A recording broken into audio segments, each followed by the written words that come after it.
Sí. Jo he estat escoltant atentament la intervenció i l'ús de mi confiava en que algú de l'equip de govern avui assumirà la seva responsabilitat política. No ho han fet, no n'hi ha cap responsable. Jo crec que com a mínim pense que el que es mereix este poble és que algú de vosaltres es demana disculpes. Com a mínim unes disculpes.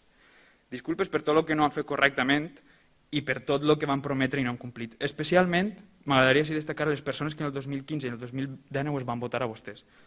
Perquè aquestes persones probablement van dipositar la seva confiança en el Partit Socialista pensant que una política diferent a la del PP de Barranca era possible. I no és així. Han demostrat que no, que el PSOE no fa política diferent a la del PP, de fet més bé el contrari, fins i tot pacten amb ells i es donen la mà com hem vist en l'anterior plenari. Entonces, la seva política, la realitat és que està plena d'irregularitats i abús de poder i els informes de l'Agència Anticorrupció són la clara mostra, que ara passarem a explicar perquè probablement en la seva exposició ningú s'haurà enterat perquè ha fet un batiburrillo de tot i no s'explica res. Perquè així n'hi ha que destacar una cosa, això no són opinions ni apreciacions subjectives que puguen fer Compromís. Es tracta d'una institució pública acusant-los presumptament, ni més ni menys, primer de fracturar factures saltant-se el procediment legal de contractació per a contractar a dit orquestres de festes en any preelectoral.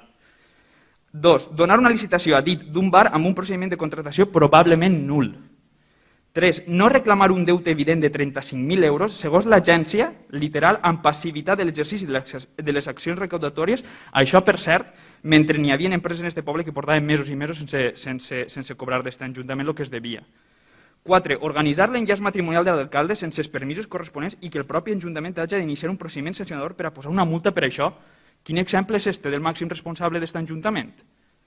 I 5, i per últim, que vostès ho han omès, els acusa d'un delicte de falsedat documental per haver manipulat documents, segons l'agència literal, con la finalidad de hacer creer a los funcionarios de la agencia que se había tramitado un contrato de servicios y no de concesión de servicios. És a dir, per a intentar enganyar als funcionaris de l'agència mentre s'estava investigant tot això. És que és molt greu. Un delicte de falsedat documental per la qual cosa, segons diu l'agència antifrau, i ho ha només, es va aportar al jutjat. És que això és molt greu. I vostès ni tan siquiera han sigut capaços d'assumir la seva responsabilitat ni de demanar disculpes. I avui ens convoquen així per a llevar-li ferro a l'assumpte i no assumir cap responsabilitat. Jo, mira, ho vaig dir en l'anterior plenari, però m'agradaria recordar-ho. Totes aquestes irregularitats, abans que des de Compromís les posem a disposició de l'Agència Anticorrupció, es les vàrem traslladar. És a dir, es vàrem advertir que això no estava correcte. Ens vàrem assentar en una reunió i es vàrem dir que això nosaltres no ho veiem clar i que mentre no estiguera clar no anem a formar govern amb vostès perquè Compromís no va ser còmplice mai ni d'irregularitats ni de corrupció. I recorden el que vostès van contestar? Se'n recorden que estava tot claríssim i que nosaltres serem uns paranoics. I és que s'ho llegeix literalment el que els van dir a la premsa. Los socialistas aseguran que la documentación presentada al escrutinio de Compromís era muy clara en cuanto a la no existencia de irregularidades en la gestión municipal, pero su portavoz, visiblemente alterado, insistía en que el pago de las facturas de las fiestas era no correcto, para sorpresa de nuestros representantes en la reunión ante la actitud paranoica y cerrada de los nacionalistas. Això és el que vostès van dir, quan nosaltres els vam advertir de tot això. Dit això, a mi ara m'agradaria centrar la meva exposició de manera objectiva amb el que l'Agència Anticorrupció afirma en el seu informe.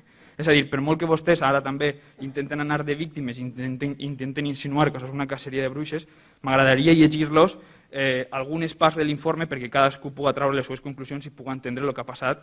Jo vaig a dividir en els 4 punts que ha fet l'agència.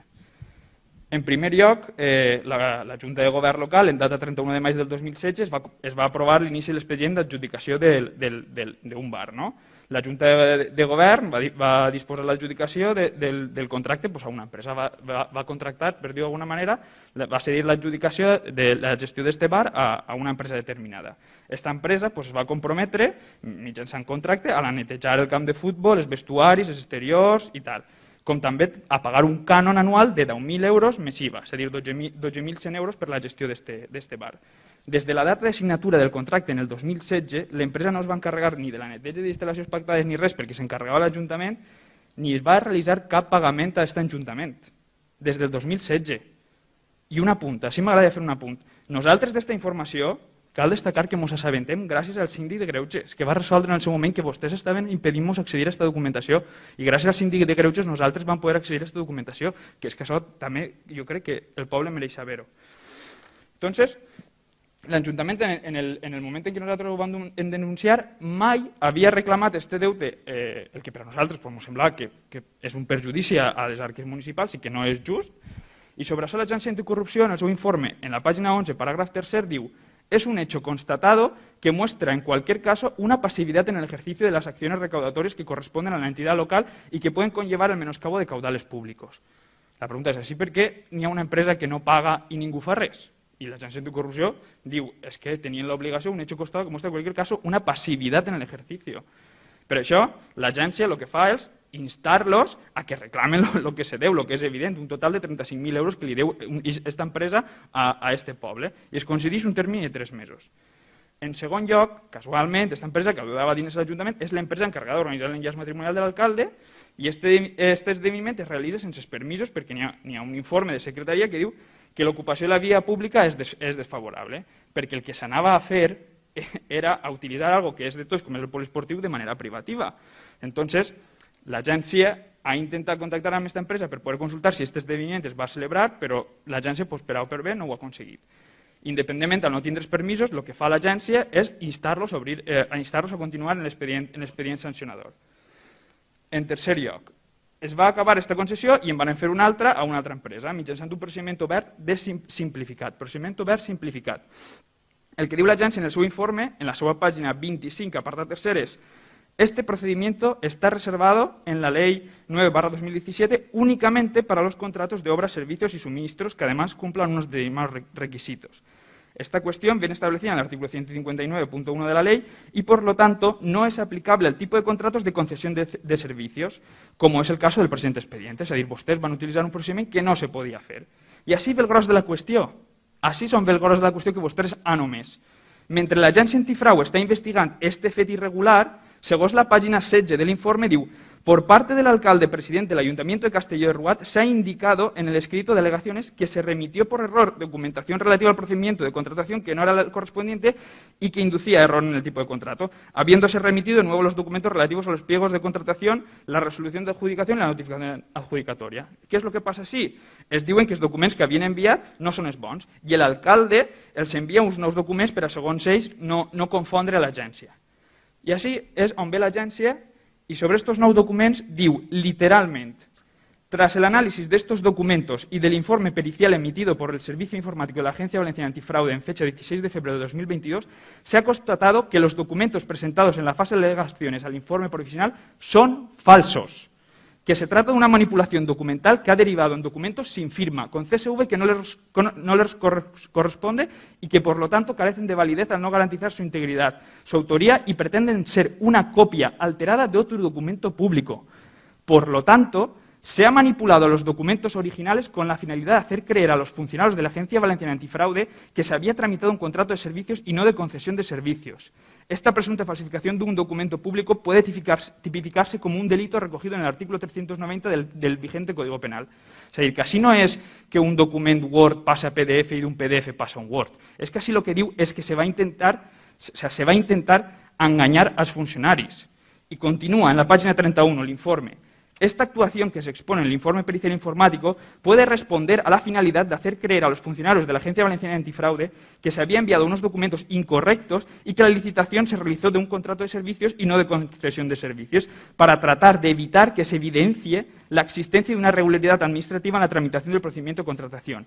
El escrito de alegaciones en el que se pretende hacer creer la existencia de un error se encuentra firmado por el alcalde del Ayuntamiento de Castelló de Ruat, don Antonio Esquinas Martínez.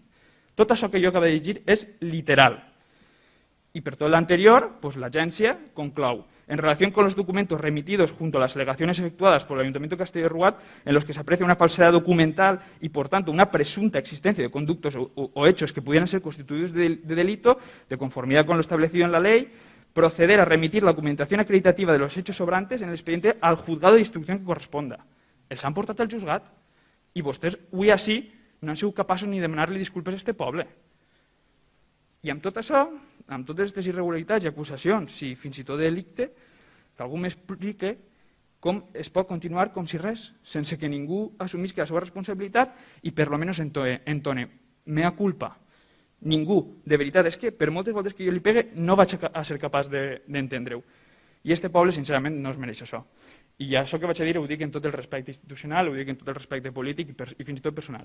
Avui hauries de dimitir, alcalde, perquè els fets són gravíssims. I no únicament per presumptament haver mentit a l'agència antifrau, sinó per haver mentit al poble.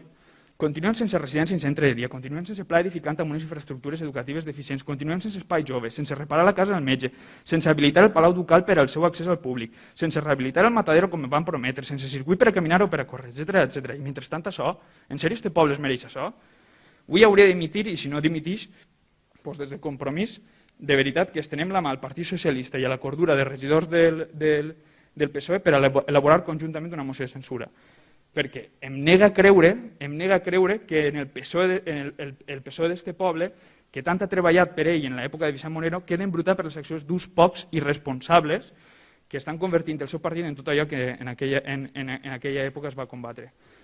Pel bé d'este poble, simplement dimitisca i comencem a treballar pel poble que Castelló i Ruà mereix.